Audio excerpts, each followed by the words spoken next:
Bonjour à tous et bienvenue sur le plateau de l'invité. Aujourd'hui, rencontre avec un humoriste qu'on ne présente plus, artiste aux multiples talents. Il nous fait le plaisir d'être aujourd'hui sur le plateau d'ACI TV. Bonjour Patson, bienvenue. Bonjour, ça va? Ça va, très bien, merci. Les fêtes ont été bonnes? Qu'a fait. Moi je parle maintenant créole. Hein. Depuis que je suis parti en Guadeloupe, c'est fini. Créole. Je mange créole, je sors avec une créole, je dors avec créole, tout est créole maintenant. C'est d'origine antillaise? Ah non, oui, on peut le dire. Non, je suis ivoirien d'origine, mais bon, c'est vrai qu'en Guadeloupe, j'ai rencontré vraiment des gens, des oncles, des tantes, des femmes, des gens très sympas et qui m'ont rappelé un peu mon Afrique à moi, ma Côte d'Ivoire, quoi. Beaucoup de scènes aux Antilles? C'est-à-dire...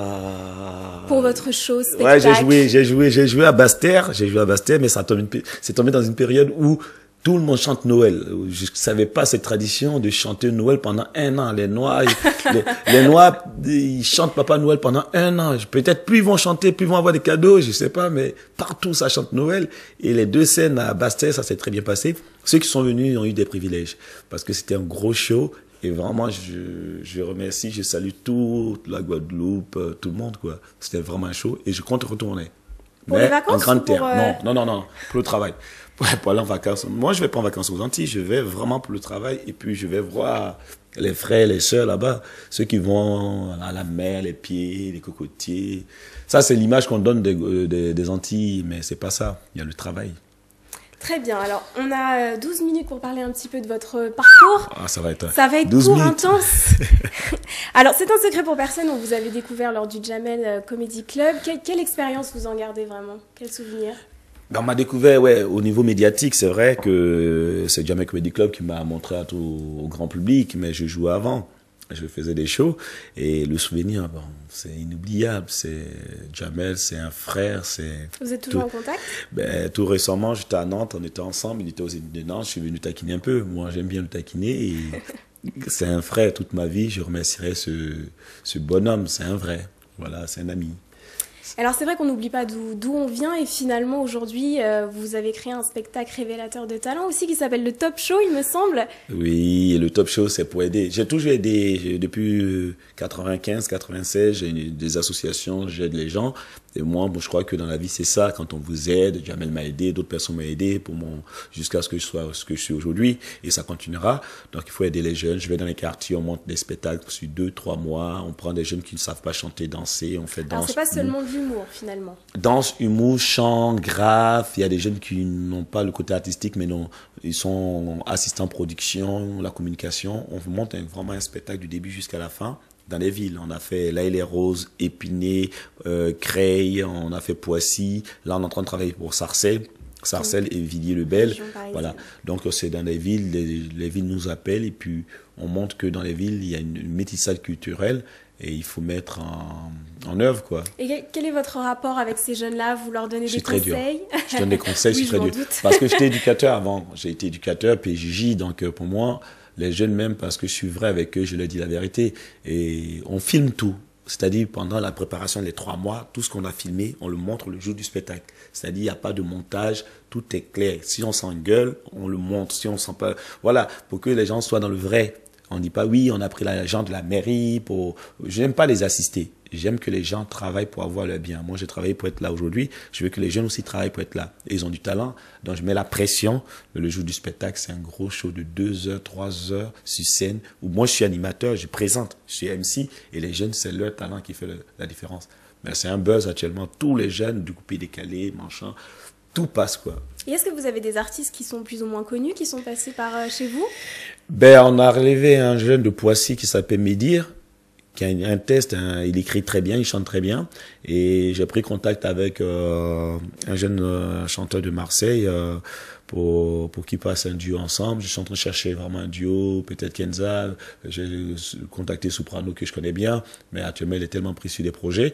Et le jeune, il chante très bien, il a un titre qui peut vraiment faire très très très mal. Et vous êtes prêt à leur laisser votre première partie de show? Je le fais déjà, Moi, dans le théâtre, j'ai toujours laissé les gens mes premières parties. quand j'ai commencé à jouer, je faisais des scènes. Claudia, qui est dans le Comedy Club, elle venait faire mes premières parties. C'était ses premières scènes. Frédéric Shaw, Noum, Amel, tous ont fait mes premières parties. Au réservoir avec Monsieur Tombola, je suis content parce qu'aujourd'hui, il fait quelque chose de formidable. Il est très drôle. Et ces jeunes-là, je donne des conseils, je les laisse faire mes premières parties. Parce que moi, on m'a laissé faire, on m'a aidé. Je suis pas quelqu'un qui dit oui, la première partie va prendre. Non, moi je suis l'original, le beau gosse le plus fort, le plus beau. Et je dis toujours, quand il y a l'original, on s'inquiète pas des photocopies, on s'en fout. Et j'ai pas peur, j'ai lancé un style dans le stand-up. Alors justement, on va en parler. C'est mon style à moi. C'est votre deuxième spectacle qui s'appelle Yes We Can Papa. Exact. Alors, ben vous êtes au courant de tout. De tout, moi je sais tout. Vous êtes marabout, quoi. Et du coup, ce titre-là, c'est une manière de dire que voilà, c'est un show à l'américaine. Non, parce que yes papa, le yes c'est moi qui ai employé en premier avant Obama. Yes papa, je j'aime ça, c'est cadeau. Et lui, donc attendez, c'est lui qui vous a copié? Ben, si je l'ai fait 6 ans avant lui, c'est que c'est lui qui m'a copié, il a entendu. Ouais, c'est un Kenyan, un frère Kenyan qui m'a copié. Voilà, donc yes papa, j'aime ça, c'est cadeau, c'est moi qui ai lancé, qui est devenu culte. Ou bien quand j'ai dit, j'aime écrire des choses qui restent dans la mémoire des gens. Donc le spectacle, il est fort. Le Patson Show était fort. Le Yes Papa, je les jambes, c'est cadeau, ou le Yes Papa, ça c'est cadeau. Ça sortira déjà d'ailleurs en DVD le 14 février à la Saint-Valentin. Et c'est mon premier DVD. Mais j'ai foutu vraiment, comme on dit, j'ai mis n'importe quoi, des vidéos, des gags, des trucs. C'est-à-dire, c'est comme un film. D'accord, donc c'est pas seulement un spectacle. C'est un show. Moi, quand je fais un show, quand je suis sur scène, je deviens fou. Il y a la musique, il y a la danse, je vanne, mais je vanne en répétition, c'est pas des vannes. Une fois, tu rigoles, tu t'en vas, tu reviens, tu rigoles. Non, j'adore ce style-là. Je mélange ma culture africaine, française, et puis le show américain. Je suis unique comme ça. Et maintenant, tout le monde le fait. Les gens n'ont plus honte. Les Africains, les Noirs, maintenant, ils font du Patson. Les gens font du Patson. Mais au départ, ils avaient honte. Ouais, Patson, le bléda, Patson, l'Africain. Mais c'est ça, il faut être original. Et j'ai créé un style dans le stand-up français. J'ai révolutionné. Qu'est-ce qu'on appelle le stand-up? Le stand-up, les gens parlent, mais le Stein, la ville de Stein, hop, diminutif, hop là, voilà, la définition bête que je donne tout le temps. Mais le stand-up, c'est faire rire des gens sans retenue, sans s'arrêter. On prend un micro, on s'arrête et puis on sort des vannes. Ben, c'est comme quand vous êtes dans un bistrot, les gens racontent des blagues. C'est ça du stand-up, ils se rendent pas compte, mais les Américains veulent dire que c'est à eux le stand-up. Le stand-up est partout. Vous allez en province, vous allez en Bretagne, vous allez partout. Vous avez toujours des mecs ou dans des mariages. Mais ceux-là, ce qu'ils ne savent pas, c'est que c'est une école. Quand tu fais rire, il faut aller à l'école pour compléter.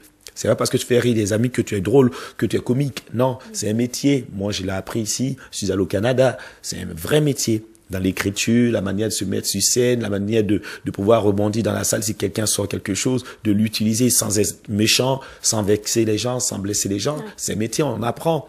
Et moi, j'ai appris ça. C'est pour ça que les gens, ils aiment bien, des personnes, le show guy, il est toujours en train de bouger. Et dans ma vie, je suis comme ça. Je suis quelqu'un...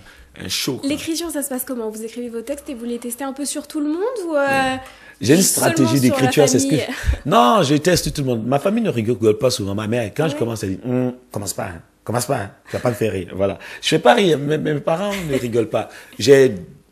On est drôle de famille, c'est vrai. J'ai 2 sœurs. Si elles montent sur scène, moi je prends ma retraite. Elles sont très drôles. J'ai mon petit frère qui est drôle.